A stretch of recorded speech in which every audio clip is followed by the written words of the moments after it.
বিসমিল্লাহির রহমানির রহিম। আসসালামু আলাইকুম।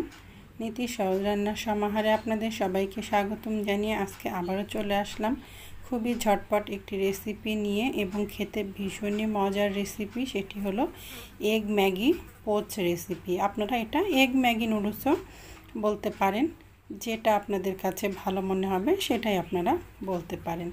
তবে যেহেতু ডিম পোচ দিয়ে এই নুডলসটা তৈরি করা হয়, এই জন্য আমি বলছি যে এগ ম্যাগি পোচ রেসিপি। তো চলুন দেখে নিই কীভাবে রেসিপিটি তৈরি করছি। আর রেসিপিটি দেখতে দেখতে ভালো লাগলে লাইক কমেন্ট শেয়ার করতে ভুলবেন না। তো চুলাতে আমি একটি পাত্র নিয়ে নিয়েছি। আপনারা চেষ্টা করবেন একটু ছড়ানো পাত্রটা নিতে, এতে করে কিন্তু ডিম পোচের পরিমাণটা বেশি দিতে পারবেন যদি পরিবারের সদস্য সংখ্যা বেশি থাকে। তো আমি পাত্রের মধ্যে দিয়ে দিলাম 2.5 কাপ মতো পানি। আর এখানে আমি 3 প্যাকেট ম্যাগি নুডলস আমি ছোটো টুকরো করে ভেঙে নিয়েছি। এখানে আমি 2 টেবিল চামচ পরিমাণ টমেটো সস, ম্যাগি নুডলসের মধ্যে যে প্যাকেট মশলা ছিল সেই 3 প্যাকেট মশলা, আর 1 প্যাকেট স্বাদে ম্যাজিক মশলা, 2টি কাঁচামরিচ কুচি নিয়ে নিয়েছি ছোট 1 ফালি লেবু। যদি বাচ্চারা খায় তাহলে আপনারা কাঁচামরিচের পরিমাণটা কমও দিতে পারেন, আবার বাদও দিতে পারেন।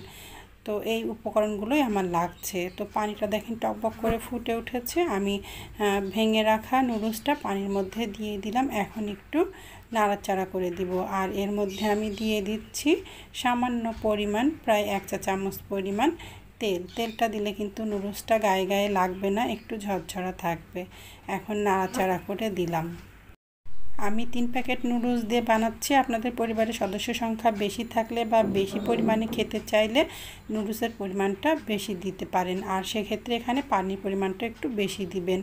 তো স্বাদে ম্যাজিক মশলাটা দিয়ে দিলাম। আর ম্যাগি নুডলসের মধ্যে যে মশলাগুলো ছিল সেই মশলাগুলো আমি একে একে দিয়ে দিচ্ছি।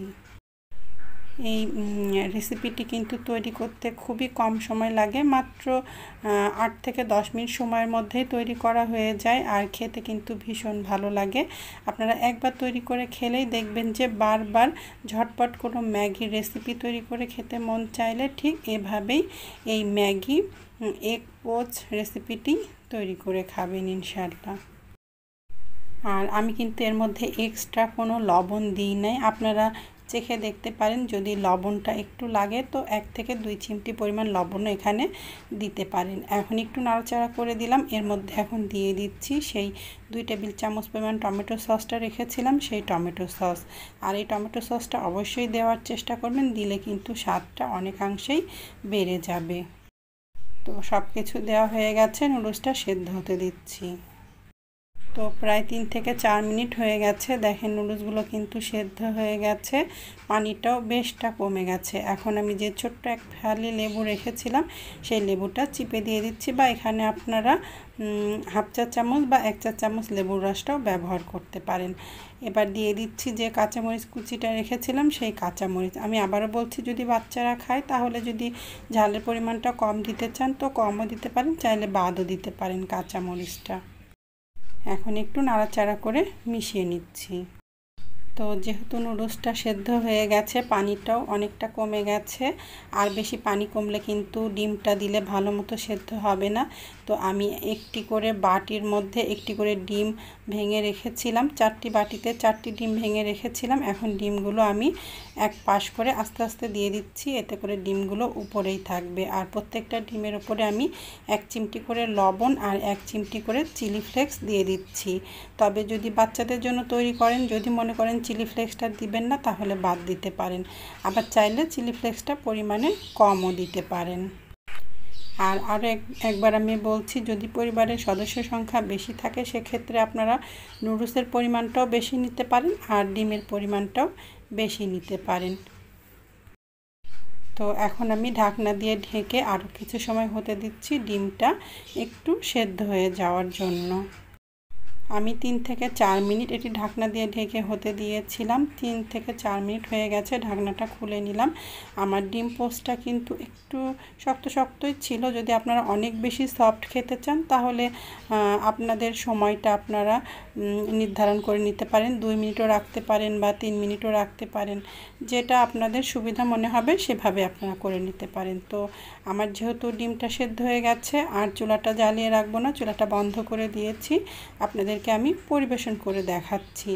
আর পরিবেশনের সময় কিন্তু চাইলে আপনারা উপর দিয়ে একটু সুইট চিলি সসটা বা টমেটো সসটাও দিয়ে নিতে পারেন। আর যখন আমি ডিমগুলো নুডলসের মধ্যে দিয়েছিলাম তখন কিন্তু চুলার জালটা আমি মাঝারির থেকেও একটু কমিয়ে দিয়েছিলাম, নতুবা কিন্তু তলার দিকটা পুড়ে যাওয়ার সম্ভাবনা থাকবে।